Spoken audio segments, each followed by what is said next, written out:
You got production dates, you got brand deals that need deadlines, you have consulting clients, some are doing what you want, others aren't. And I kind of broke. I can't push through this like I used to. And that's what I used to do. Take a 5-minute walk, double shot of espresso, go get it done, Dev, come on. And I kind of had realized it was back to I don't have worth unless I'm progressing. But that's not what my heart wants. All I want is to be the dad that I always wanted. And so I had to readjust and I had to remind myself, hey, if you're gonna live to be an ambitious business leader, you have to sacrifice the kids stuff you just talked about. And if you want to go have those moments, as many as you can, you do have to sacrifice some growth. You're going to make a little less money, but you need to pick one.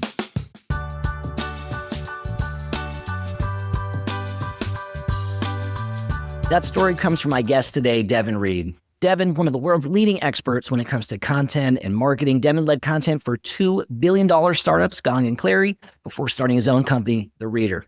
He runs a weekly newsletter. He hosts Read Between the Lines, which is his own podcast and YouTube show. And he helps tons of B2B SaaS companies build their audience, brand, and pipeline. In our conversation, Devin shared 3 of the toughest moments that shaped his career, and we talked about what he learned from them. He shared about getting recruited aggressively as a top talent to build and scale a team, and then later graded a 7 on his performance review, which is kind of a mid-level score, in navigating this tension that he felt between how his employer viewed his contributions versus what he believed about himself. He shared how he had a new C-level stakeholder that in their first one-on-one asked him if he thought he was qualified for his role when he was just 25. And we went deep on that story that you just got a preview of. Hitting a wall about a year into running his own business, having this realization that he tied a little too much of his self-worth to his productivity when what he really wanted was to be more present with his family and with his kids. As a solopreneur and as a dad, so much of his story resonated with me. It's raw, it's relatable. There's so many lessons, whether you're in-house or you're a solopreneur. Enough from me. Let's go ahead and jump into the conversation with Devin Reed. I grew up in the suburbs of Sacramento, very white suburb. It was not super diverse at all. What made me Devin, I think, though, is I played a lot of travel basketball growing up and I played on an all-black team. So during the school week, I would be at this like white suburbs, middle class. And then on Wednesdays and weekends, I was hanging out like kind of in the hood, honestly. Like my mom would drive me to like South Sac. So I had this really interesting upbringing of like kind of 2 different cultures. Like I knew of race, but I wasn't like, oh, I want to be black or these are my black friends. And so then I kind of started to understand, oh, there's kind of these different worlds that I'm living in. And I have to kind of figure out both if I want to live in both. Like I have to figure out how to like code switch. Moved to the Bay Area after I graduated from Sac State right after. So got my start in tech sales, was in tech sales for a while. Then I moved into marketing. And then a year ago, I left my in-house job, moved from my Bay Area home. Now we live in San Diego and I work for myself at The Reader. Hard switch. Big switch. Yeah. Yeah. Hell yeah. And so your career spans sales, marketing, and now entrepreneurship. I'm wondering, like, to me, you come off as like a builder. Obviously, you're building your own thing now. Do you come from a family of builders? Did your parents, were they also entrepreneurs? Did they instill this in you at a young age, or did they do something completely different? I was the second in my entire family to graduate college. So we were a blue collar family. My dad was a literal builder in that he did construction, which I did over the summers to pay for college. I would work with him in the summers, save up my money and use that for college.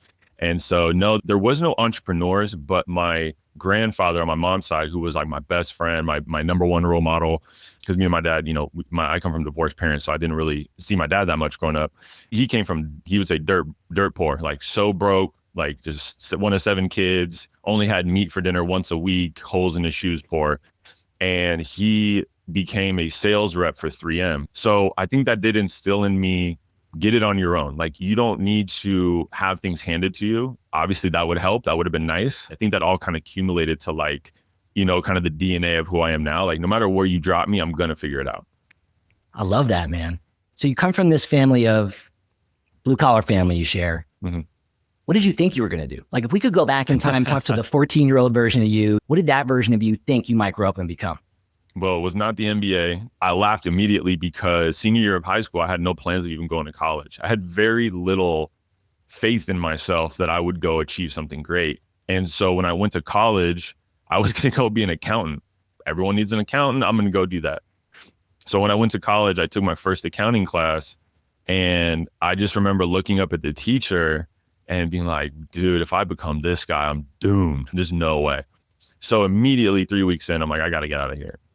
At the same time, I had an English class. We had done some poetry And my teacher had, the professor pulled me aside and was like, you're really good at this. You should consider a career in writing or teaching. I'm grateful, but I'm like, all right, whatever. And then over that semester, I had ended up coaching or like tutoring by chance, just my classmates. And so she saw that and she was like, I really think you should consider teaching. So I transitioned my educational journey to being a teacher. But what happened was when I graduated college, I got into my dream school, which was Santa Cruz University. And I got in and it was a credential and master's program combined over like 18 months. So I was like, awesome, I'm about to get credentialed, master's degree gets you more money, like I'm gonna do it. And then the price tag came in the mail, $50,000. And I was already in the hole about 20 grand. So I look at 50K and I remember where I was in the backyard and I'm like, I'm never gonna get out of this financial hole. Teachers don't make shit. I'm gonna be 75 grand out in debt at 23. I'm gonna be paying this off forever. I can't do that. So I gave up that dream that I'd worked on for 5 years. And then by chance, I had a friend of a friend of a friend introduce me to tech in San Francisco. And I had one interview that ended up being a springboard to my career, but it was a huge pivot at the time to be like, oh, I'm not going to be a teacher. I guess I'm going to go like sell software. I don't even know what that is. Like, you know what I mean? So that was kind of like just totally unplanned journey through kind of getting my career started. And is there some moment where you feel like maybe I'm in the right place? Because you bounced around a little bit. You had a couple instances where you felt like it wasn't the right place. What about this felt different? I don't think I felt like I was in the right place probably until about 4 or 5 years into my career. So I landed in entry customer success out of college, which was just like a role that they would get you ready for SMB sales. And 3 months into that job, the VP came down. He was like, anybody who wants to apply for this SMB role, we're doing like pitch offs next week. And so instead of like, you should be in the role for a year or two, the door opened at 3 months. And so that's how I got into sales very early, way too early than I was ready for. And so I bounced around from bad sales job to bad sales job, and half of the jobs were bad and half the time I was just bad. And until I got to Eventbrite, did I actually start hitting quota consistently, and it clicked. If you're listening, you've been in sales, and you, Andrew, like, you just, whether you're in sports or business or your career, it's like the game slows down all of a sudden and you actually see things. You're like, oh, it's clicking and I get it. That didn't happen until Eventbrite, and I wasn't really making money until Eventbrite. So now I'm like, oh, this is kind of cool. I'm like, maybe I don't suck so bad. When I got to Gong was when I really found the sweet spot of my career. It's obviously the thing I'm known for in the B2B space. And that was a huge springboard, both for sales and marketing. So until then, I was really like, I guess like I'm just on the struggle bus. Like I just can't get off this thing. You know what I mean? And I'm seeing people make money in sales and I'm like, that ain't me. This episode is presented by Navattic. If you've been following me or you're a fan of this show, you know how bullish I am on the interactive demo space and how much I love the Navattic team. Done a ton of stuff with them over the years, and they just dropped a bunch of new features that are really exciting. First, they've got a new template library. You can choose from a bunch of pre-made templates that have the most common demo use cases and all of the best practices built in, help you go 0 to 1 in a few seconds. If you're not sure what to build, they also have a new AI storyboard generator. It's exactly how it sounds. You drop in a website URL or some copy or a landing page, whatever you've got, it reads the information, pulls out the key sections, and then builds a working product demo for you in a couple minutes. And after you've built your demo, you'll probably want to use your data as part of your go-to-market approach. They've got a bunch of plug-and-play demo playbooks where you can send that interaction data to your CRM. You can use it to trigger alerts, all kinds of good stuff. It's actually a bunch of the things that my team built manually. It took us forever when I was in-house. So I love this. And after you've built your demo, if you need to make any adjustments, if you're displaying numbers or data as part of that, they have a new table AI feature, which helps you to clean up that data in a more conversational way and at scale in just a few seconds. They have made it so stinking easy to use your product as your marketing tool without needing an engineer or heavy design work. You can get started with all of this in their free plan. Check it out at navattic.com/value to get started. That's navattic.com/value. So you go on to do, from the outside looking in, a bunch of amazing things. Like when I look at, I didn't know the upbringing coming from the blue collar family and the teaching and some of the stuff that you figured out along the way. But when I look at your LinkedIn, to me, it looks like the finished version of a highlight reel. I'm like, oh, this guy is just someone who's won Eventbrite, Gong, Clari. Now you're full-time running your own business. it would be easy, I think, for folks to look at you and think, Devin Reed, that's just a guy that's got it figured out. He's got all the answers. That guy bats 1,000%, right? And so, I want to dig into some of the speed bumps and some of the adversity along the way. So it's probably the biggest misconception when people meet me is they like, oh, you got to figure it out. I'm trying to be like you. And I'm grateful, but I get uncomfortable because I'm like, how much time do you have so I can break that facade down?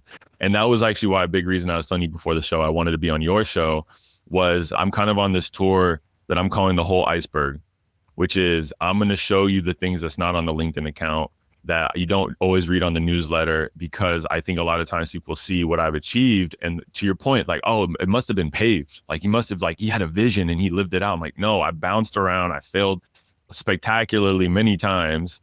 I just got really lucky or fortunate, that I figured it out midway. And then the last few years have been very good to me because like I said, it all kind of accumulated: sales, marketing, the blue collar mindset. Like I got lucky in the right place at the right time. So it's really interesting. I asked the questions about who you are and your upbringing really intentionally to kind of understand if there are some things that allow certain people to work through situations differently. And you said it in the first few minutes that we started recording. You said, you could drop me in whatever neighborhood, in whatever area, whatever part of the country. I'm going to figure it out. Like, I'm just going to find my way to get by. I'm going to find my space. And you've done that in other areas of your life as well, right? So you're saying, hey, I got a little bit lucky. I figured it out. But you've also had that belief in you in other areas of your life. You've already figured it out in other places that maybe the stakes were even a little bit higher. Yeah, for sure. That's a good point. Dude, so let's talk about some of the speed bumps here. So One of the things I'm always curious about are tough moments of feedback along the way. And so for you, I'm sure there's been a million, but what's one that you're comfortable sharing with the audience, a tough piece of feedback that maybe stung in the moment that you've learned from in hindsight? So this one happened about 2 years ago. So really quick context, I had left Gong. I'd been there for 5 years. And I got recruited very, very aggressively by a competitor. So I get over there and, better title, more money, more responsibility, all the check boxes you would look for to be like, I'm going to leave a company to a new one. And I'm going to take the little ding of like, I went to a competitor, which I don't give a shit what people think about that, to be honest. Like, I don't owe anybody anything. So it's all good. People, when companies stop laying off employees, then we'll talk about employee loyalty. But until then, I'm all set. It's business. It's not family. No, I love that energy. Yeah. And I'm like, and they came correct. I went over there, and I say that because you have to understand that I came in very coveted. Like, people really wanted me at this company to run content marketing, to help with the brand, help with this category creation. And so I don't say that out of ego, but you have to understand that. So when we did this is the feedback part. If anyone's familiar, I think it's called 9box. It was the first time I had done this. It's like a 9box way. It's basically a way to grade employees and their performance. And there's like 9 boxes. If you're a 9, you're the best. You're an A+, cannot let this person go. And if you're a 1 through 3, you're basically about to be left out, exited from the business. And people who are smarter and more experienced can fill in the blanks with their experience. So we went through it.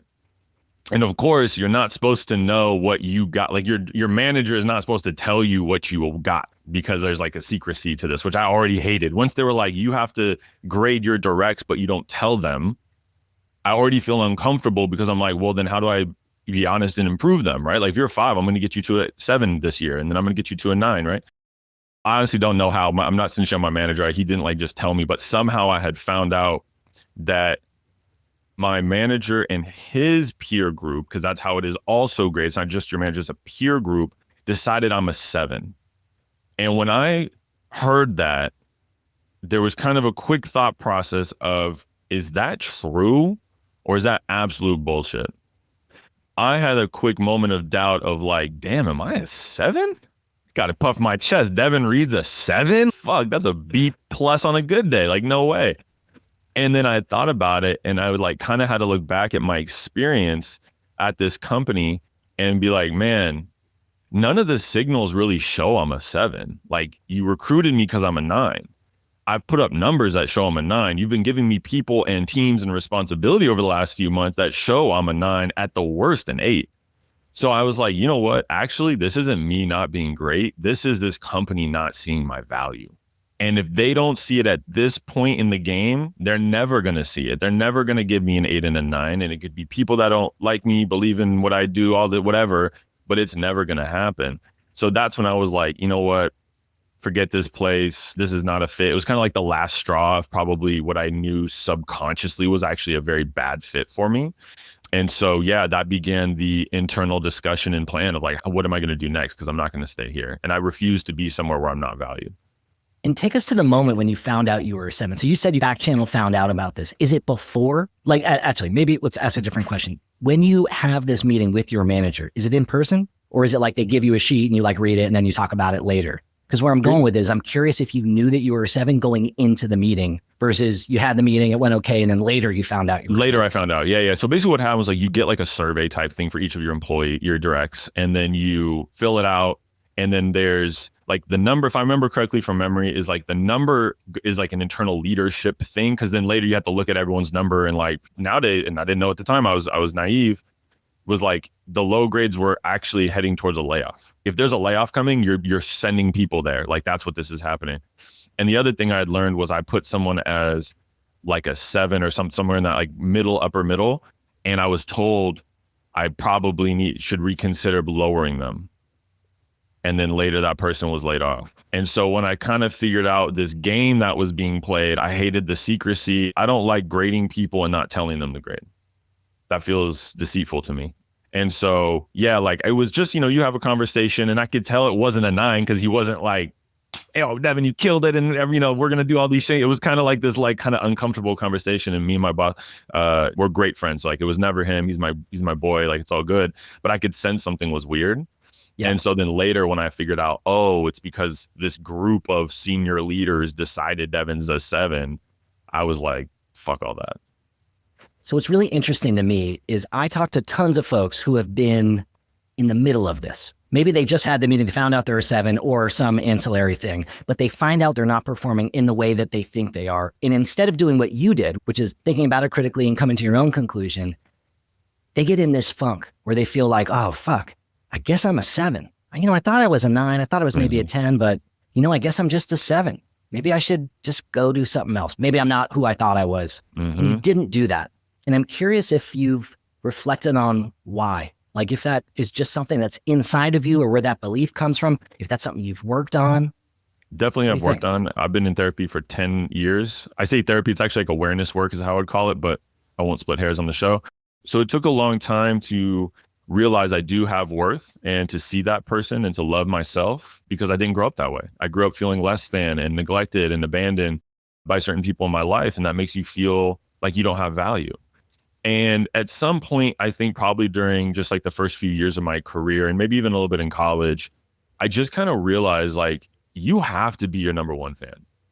Like your spouse can't believe in you more than you. My wife probably does because she's my number one fan. She's awesome. But like she can't always be the one be like, Dev, you have worth, you have value. Like who wants to be with someone like that all the time that's always doubting themselves, right? You kind of feel like you're stuck to an anchor versus someone who's going to rise up.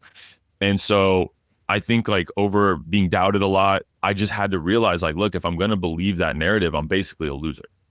Because people will tell you more bad things about you than good things in your life and career. That's just unfortunately true, at least in my experience. When you find the nice, good people, you should latch onto them and nourish those relationships. But again, young in my 20s, I don't know that. You come into you come into contact with who you come into contact with. And you're not always mindful about that, right? And then you have people like a boss or a peer or manager telling you you're not good, you're not worth it. You might start to believe that. And so I just had a lot of those internal conversations with myself of like, look, if someone gives me critical feedback, I do question it, but like, is there truth in this? So I notice if I get emotional about something like that fast reactive, I go, am I offended because I'm being lied to, or am I being offended because it's the truth? And I wasn't ready for that truth. And so that took years of practice, and I'm not perfect at it by any means. But in this example of being told I'm a 7, I was pretty quick like, was this true? Oh, I'm offended. Is it because it's true or because it's bullshit? Oh, no, it's bullshit. Like, so then it can help you start to kind of like, how do you want to respond versus react? Dude, it's so funny. I'm nodding along as you're sharing this, because this substitute the details is when I quit my job to do my own thing. I had a similar thing. The details are personal to me, but the story is very similar, where I got some formalized feedback that I wasn't who I thought I was. The performance wasn't as high as I thought it should have been. And I went through an internal dialogue of, am I right? Are they right? And I was like, I don't think that they're right. Fuck this. And then I quit my job and I started doing my own thing. And sometimes there's no better motivation than like a hater or a doubter. It sounds like you took a little of that energy with you too. I've said and shared it, which is like the most motivating thing you can say is Tell me I can't do something, and I like, oh, the fire burns inside. I'm like, let me show you you're wrong. Yeah. Now Yeah, that yeah. can be beneficial and a little toxic because you don't want to live your life just proving people wrong. But like Yeah. even Michael Jordan made up enemies in his head, and some Got of the to. greats, like you have to have a villain. And so I try not to do that. I try not to let people get under my skin that way and Yeah. like do things that I do it because I want to prove myself right, not other people wrong. But if you're at a place in your life where that's what works, be aware of it. Use it to your advantage. I've used anger and frustration to progress in my life many times. It's a fuse that burns out. You can't make it to I'm 35. I don't think I'm going to make it to my 40s, 50s if I'm still holding on to old shit like that. Yeah. Yeah. You got to let it go at some point. There's this quote from Johnny Depp. I'm not like a huge Johnny Depp fan, but I love this fucking quote. They're like, Johnny, you've made like 1 million movies. You made $1 bajillion. Why are you still working? What are you doing? And he's like, well, because when I was a little kid, everybody said I sucked and I wasn't good and I would never make it and I wasn't worth anything. So I work really hard so that those people can brag to their friends when they go to their reunions or whatever that they ever met me. And it's like, it just gives me chills even saying it, you know? It's like, I love that. That's dope. I like that. Hey, I hope you're enjoying this episode of the show. If you are, please don't forget to hit that subscribe button on whatever platform you're listening on. The data shows something like 40% of the people who listen to the show are actually subscribed.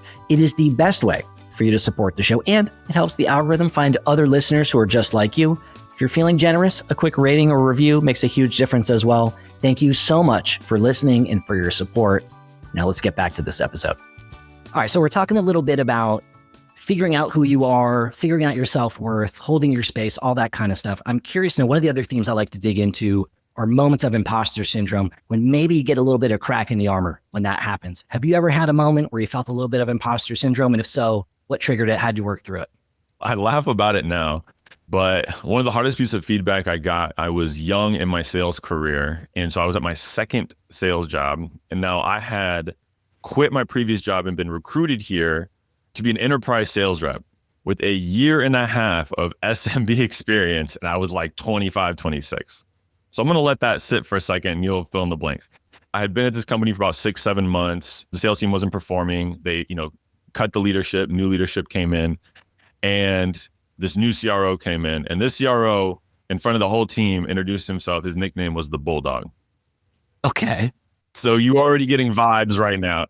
Who nicknamed him the Bulldog? He said, it's one of those things like when you say your nickname is something, it's almost like, is it really, or are you just trying to like shape the narrative? But, senior guy, I'm guessing, again, I say the age because I was 25, he was probably 48, 50, in that range. So I only say the age because it was more intimidating. And then he comes in like, I'm the Bulldog, right? So I'm like, all right, great. I haven't closed a single deal. Got the Bulldog above me now. So he sets up one-on-ones with all the reps. And it was like a script you would write where it's like somehow the conference room was darker than it's ever been. I'm at the table sitting by myself. He refuses to sit. He's like pacing. And he looks at me and the first thing he said was, do you think you're qualified for your job? And I thought for a second, and I'm a smart ass by nature. My mouth has gotten me in trouble many a time. And my head, I went, no, I'm not. Like, obviously I'm not. And so I was like, yeah, I'm like, okay, I'll step on your landmine. That's so clearly there. And he basically just goes on telling me that I'm not qualified. Like, because I didn't roll into what he wanted. He didn't got me, he was like, I've seen your numbers. I don't think you should be in this role, blah, blah, blah. And I'm like, yeah, but the guy before you recruited me because he promised to like prepare me and groom me for this role. So I remember even in the moment, it actually was kind of back to that other feedback where I was like, yeah, I am unqualified and I haven't had a lead list and I don't know what I'm doing. So you can kind of help me or just cut me now. You know what I mean? Like, let's not dance around the truth. And so I think, that was just some feedback that like, I wasn't even like, there was no like imposter syndrome. I was like, bro, yes, like I'm bad at this. Like, I'm not even hiding the fact. And so it always stuck with me. And it was always just like a good reminder of one, what terrible leadership looks like and to never make an employee feel that way. And two, it was like, oh, this place is not going to be the place where I get that training. Like, I'm not going to become great under this guy who on day one thinks of me as a number, sees I'm super young. I didn't even have a beard yet. Like, I'm so fresh. And so I was like, you know what? I'm kind of good. And then as soon as the next job came along, which wasn't even a much better position, I took it. And I don't think he was sad about it. Like, what's the second half of that meeting like? So he's pacing around, he's asking you this stuff, you're agreeing with him. Like, What's the rest of that? Or does he just walk out? Is it sort of like a mic drop moment where he's like, oh, you're just not good at this, and just leaves, and then you're all weird and uncomfortable? It was one of those moments where you remember how someone felt more than you remember like what happened. I remember that question because it was the first thing, and I was so shocked by how like it was like so badly done. Where I'm like, even I see through this like not even facade. The rest of the meeting was like, you have a certain amount of time to do certain things, and the basic sales stuff, right? Performance, like whatever. And so I was like, nothing changes because it's like all you're doing is saying things I was already trying to do. It wasn't you're like you added anything new. And my thought was like, okay, but you haven't said anything to help me get there. I literally had, so there was already an established enterprise team. Like these people had been there for 5, 6, 7, 8 years. All the good accounts were long gone. I had the bottom of the barrel shit, like nothing to sell. And I'm like, unless that changes, it doesn't matter what you yell, call yourself or call me, nothing's going to change here. So I was kind of just like, put my hands up. Sure, you can shout at me all day long, but that doesn't change anything. It doesn't make me better or worse. Hey, real quick, if you've been enjoying this episode, I'm going to take a wild guess that you're a marketing, product, or growth team lead, which is also my background. And when I first started leading my very first growth team, I have never been more stressed and worked harder and longer in my career because I didn't really have the right system in place. I said yes to everything, and suddenly I was in every single meeting and all the decisions were flowing through me. And I still had my own individual contributor workload on the side. And eventually I stumbled into something that I now call my growth operating system. It's basically a plug and play framework with templates and rituals and how to structure meetings and how to create and document your strategy so that your team can move faster, you can run more experiments, you can win more without you being the bottleneck. So if any of that sounds like you and you're looking for some support, check out my growth operating system at deliveringvalue.co/OS if you want to have more impact and influence without working around the clock. It's deliveringvalue.co/OS. I'd love to hear what you think. You shared how this moment made you realize what poor leadership looked like. And I'm curious if there's any takeaway for you here as your career progresses and you eventually go on to lead your own teams, if there are things that you take away here that influences maybe the way that you shut up later. 100%. So one thing is like, I've always been very sensitive to, again, I know people of color and women don't get a lot of opportunities in tech specifically. If you do get an opportunity and you get the role, I've learned secondhand and through people just sharing with me, like they don't feel comfortable talking. They don't feel comfortable asking for promotions. And so again, coming from blue collar world, like I'm not some privileged white kid. I have some white privilege, of course, but I'm not like, my dad didn't give me some great job. My dad didn't hand me the keys to anything. I'm always just very sensitive and empathetic to the people in the room who maybe feel like they don't belong there, or they do belong there, but they don't see their value. And so I've always just been very mindful of, is someone quiet in the room because they don't feel safe, or are they being quiet because they don't have something to say? And that's okay. Both are welcome to me, but I want to understand my directs and of course my like peers and all that good stuff, because I just know personally, like I never did my best work out of fear. I never did my best work when someone was intimidating me. I did my best work when I felt safe and when I felt valued. And so, of course, when I'm a leader, I want people to feel safe and valued so they can do their best work and I can help them rise and help them open doors and get people promoted and all that stuff. Like I've told directs, I'm like, you should have my job in 2 years. Straight up, you should have it. And so it's like, if I can't get you there here, then I'll help you leave. I'll help you get as good as you can and I'll help you get a better job, because I want that for you more than I want my own success or the business to succeed. And that's gotten me in trouble with HR before, because I tell people things that is not in the best interest of the business 100% of the time. But I don't know. What do you want me to do? I'm not going to lie to people. I'm not going to prevent people from succeeding so the business can make another few dollars. And have there been people that have showed you that game? Is that stuff that you just figured out based on who you are and the way that you grew up and just you looking at the world and seeing it the way that you see it? Or have you had amazing mentors that either intentionally or unintentionally through their actions kind of showed you some of this? Yeah, I think it's like you get bits of things not to do from poor leaders and you get bits of things to do from great friends or great basketball coaches. I had a couple great coaches that really, instilled confidence in me. His name was Coach Smooth, not obviously his real name, but it was in junior college. And I just remember he would just go out of his way to make me feel confident, because I was a shooter. And if anyone knows anything about basketball, like if you're a shooter, you can be streaky. And if you get into a slump, it can really mess with your confidence, like really. And so I remember I wear my emotions on my sleeve. So like if I'm down, everyone knows it. If I'm up, everyone knows it. And so he would see that and he would just like gas me up when I needed it, or give me some real talk when I needed that, a little tough love. And so I think that always stuck with me, of like also learning how to push certain people. You can't just have a go hard at everybody mentality. Some salespeople love that. They respond well to type A personality, go get it done, bro talk. And other people, you need to take a totally different approach. You have introverts who have just as much potential, but they're going to hide from conflict. They don't want to talk in front of the group. So you have to learn that, and you have to adjust, because I need to maximize every person's potential so the team can win. I hate when leaders say, here's how to work with me. Here's my document of how I like to work. Oh yeah, great. The kiss ups and the ones who naturally fit are the ones who are going to do that.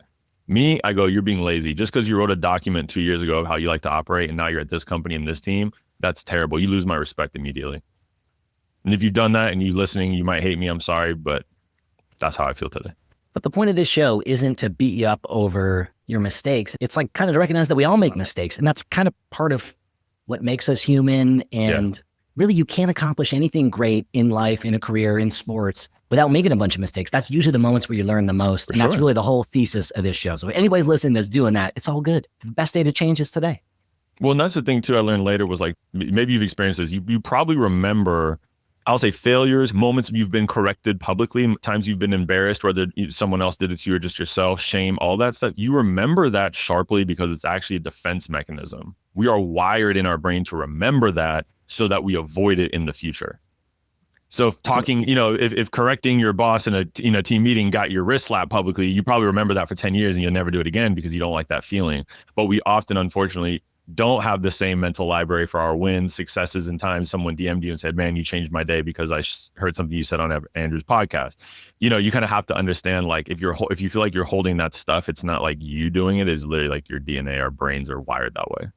And the fear of fear is real, right? The fear of fear is usually worse than whatever the worst case happens to be. Yeah, the anticipation. It's just the way we are wired. Yeah, I worked with a coach. I haven't done much therapy, but I have worked with a coach because I've gotten into a funk professionally and sort of lost who I thought I was. And one of the life-changing exercises that they gave me is they had me start creating a trophy file, which is basically just a fancy way of saying every time somebody says something nice, screenshot it, write it down, save it, put it somewhere that you can look at it on the days when you need to pick me up. And that is something that I would say has changed my life, something I try to do today.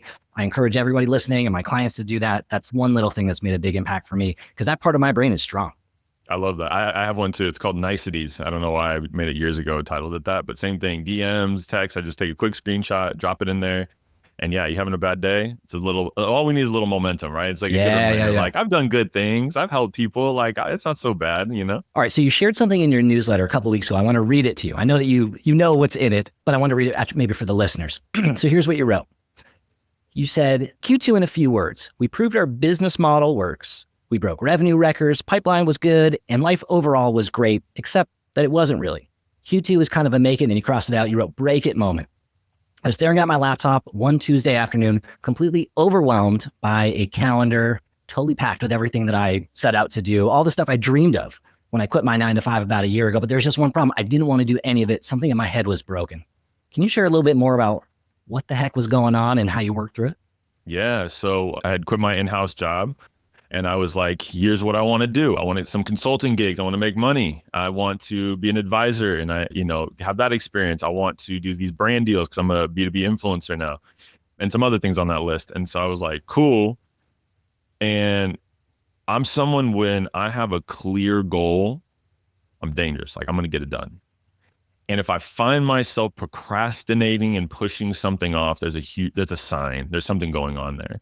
And so I look at this and I'm like overwhelmed. I'm like, Jesus, I don't even know where to start. Even though my calendar's blocked, I know exactly where to start. I'm like, I just don't want to do all this right now. And so it goes back to that same kind of like immediate check. Is that because this is the wrong things to be doing? Or is there something in my brain going on and it's the right things, but there's a blocker, there's something not, I don't know.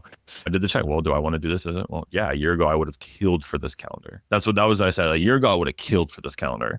Isn't that just life in a nutshell though? It's like the second we achieve whatever we want, it's like our brain tricks us and like, this is naturally that good, or we overdo it or whatever. No, yes. And I'm working on that still.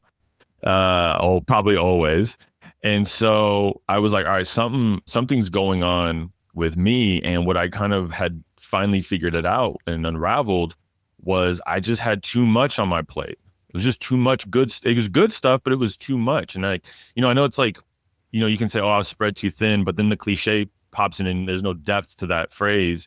But I was like on these learning curves, these heavy parts of these really important learning curves. So, I said, me and my dad were not close growing up. I longed for that. Now I have 2 daughters, they're 3 and 4. And all I want is to be the dad that I always wanted, right? I want them to feel loved and valued.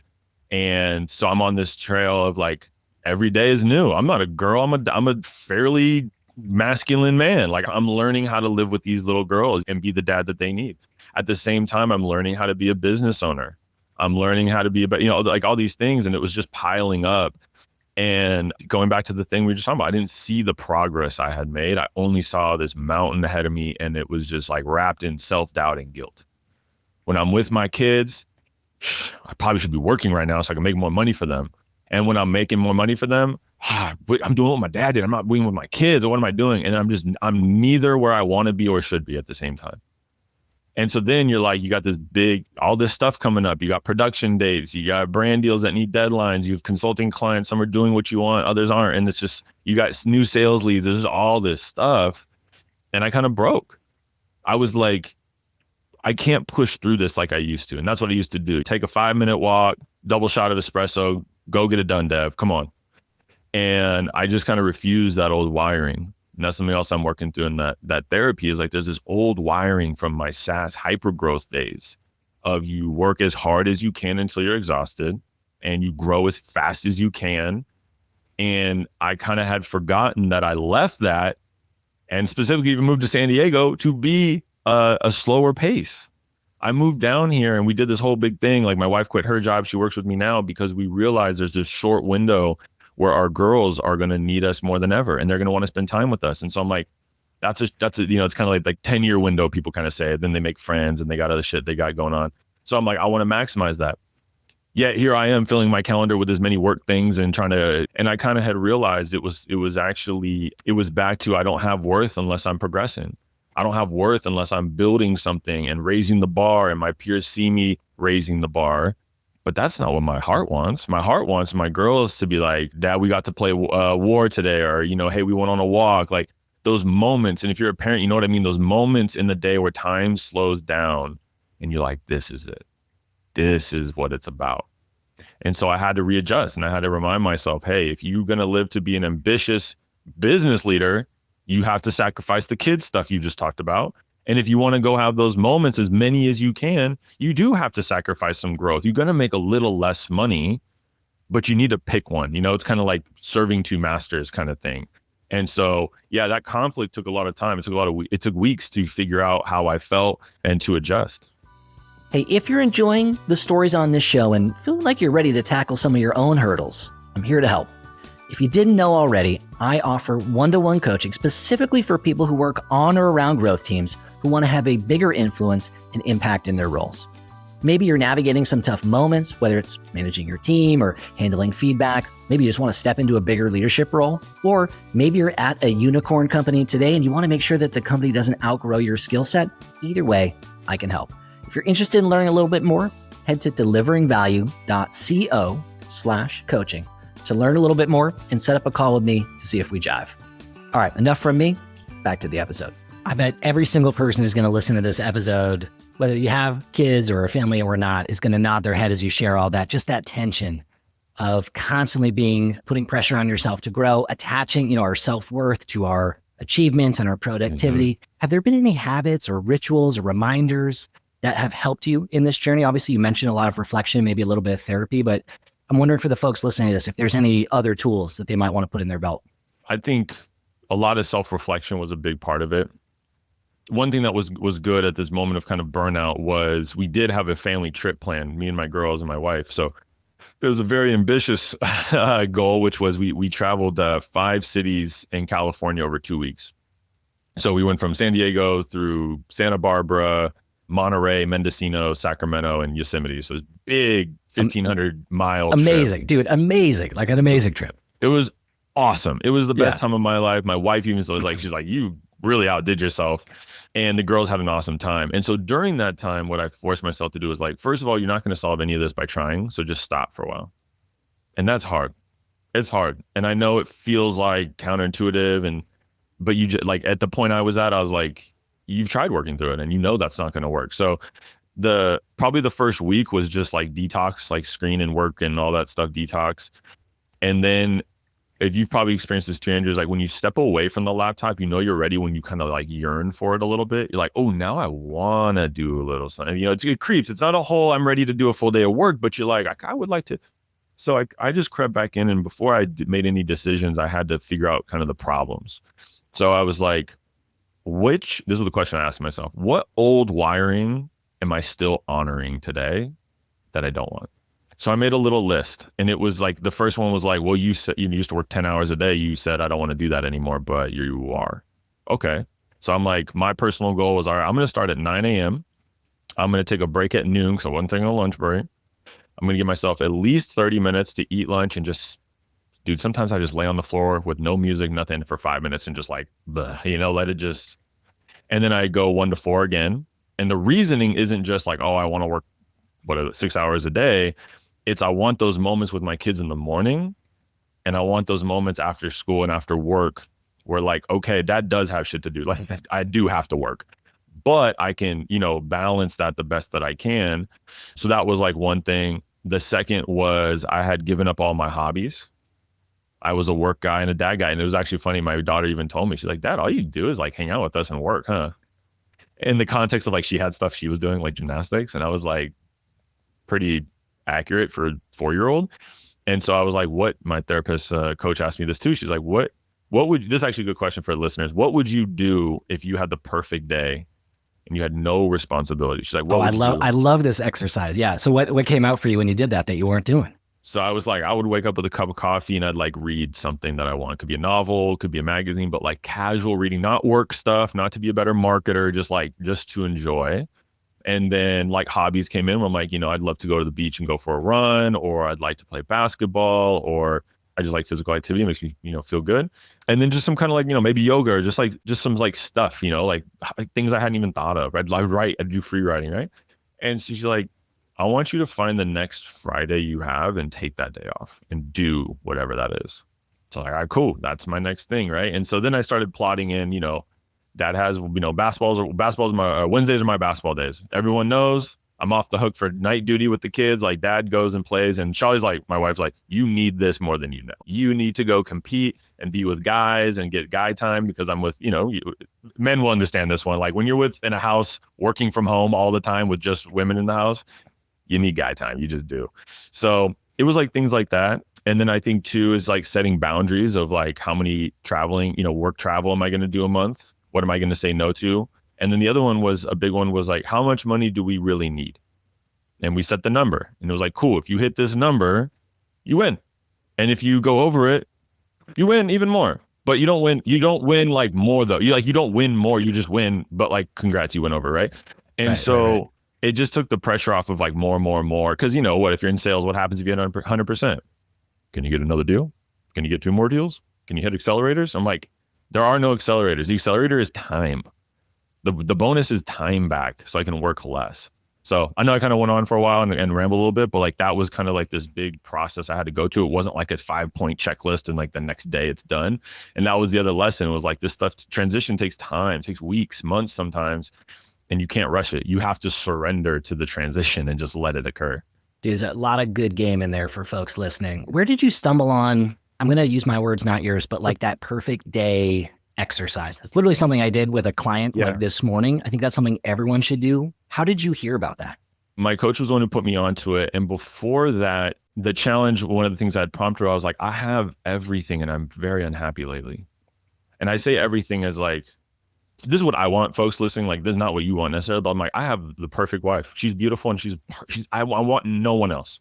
I have 2 kids. It's all I wanted. I want nothing else. I own a home. I'm very grateful. I own my car. I have the business I want. Like, maybe being a couple inches taller, like what more could I want, right? Like I've got all the things. And again, it's not that I have everything by your standards. I have the things I set out to do.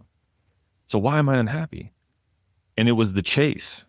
It was the chase of the next thing, the moving target. I always feeling like I have to do more in that, that self-fulfillment, the progress for self-fulfillment.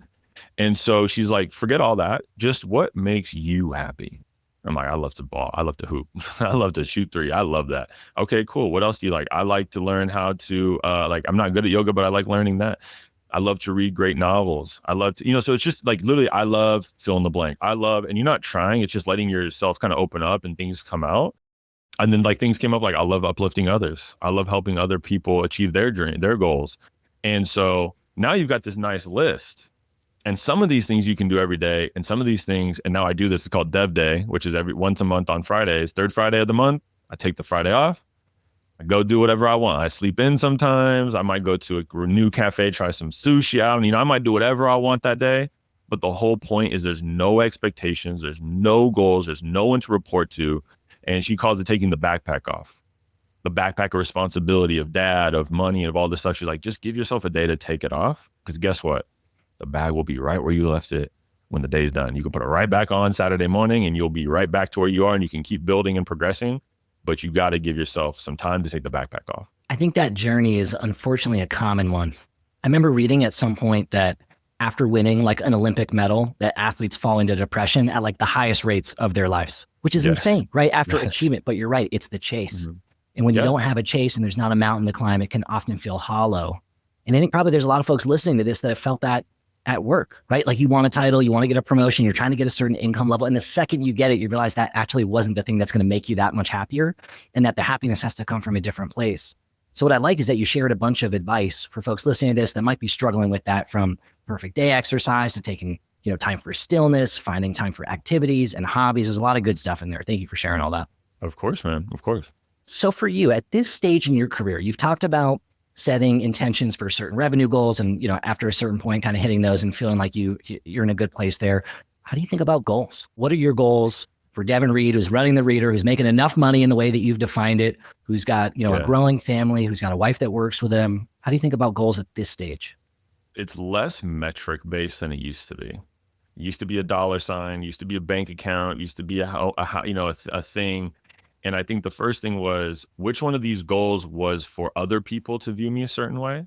And which ones are goals to make me feel, again, self-love and fulfilled myself, confident, right? So that's the first thing I have to look at is and I love goals, by the way. I brought quota to my marketing team. I love goals. But I found that you can become obsessed with a metric or obsessed with a number, right? And of course, it just resets, and that can burn you out. So right now I'm looking for what's going to make me the most fulfilled. Now, again, the money is always, I'm going to put the money to the side. We all know, especially males, we feel this need to provide. I have that figured out. So I don't need that. Now the goal is, can I make that amount of money in less time so I can go do those hobbies, so I can be more mindful with my kids and that kind of stuff. So that's how I'm judging the success of my business, is if you could call it efficiency and profitability, I call it time freedom, whatever you want to call it. So that's the first thing. From there, and actually this is a good thing, is I love to improve and to play. And this is a weird words, and maybe that's not unique, but I just signed up for golf lessons. I'm terrible. I don't golf. I've golfed never, actually. I've never played a round of golf in my life, but I just signed up for golf lessons because I want to go play with my friends. That's what I want to do. I live in San Diego. Everyone's like, you have the best golf course, the best weather. When I come, we're going to play. And I'm like, you're going to play. I'm going to look terrible. So I'm like, let me have time so I can go do that. And he asked me what my goal was. That's what triggered this. And I said, I'm not even good enough to get mad yet at how bad I am at golf. I just want, every time I see you, if I get 1% better, we've won. He's like, okay, easy, done. He's like, you're pretty bad, so we can get you 1%. We get you, he didn't say that, but you know what I mean? So I think of that. And then I think a little less joking is my goals are how do I get my wife, how do I make her happier? How do I, that sounds kind of cheesy, whatever, but I want to look at my partner and be if I feel so good about myself, does my partner, do my kids, and and then the next thing is being a leader in my family. I'm one of the oldest ones. I am a leader in my family and my wife's family.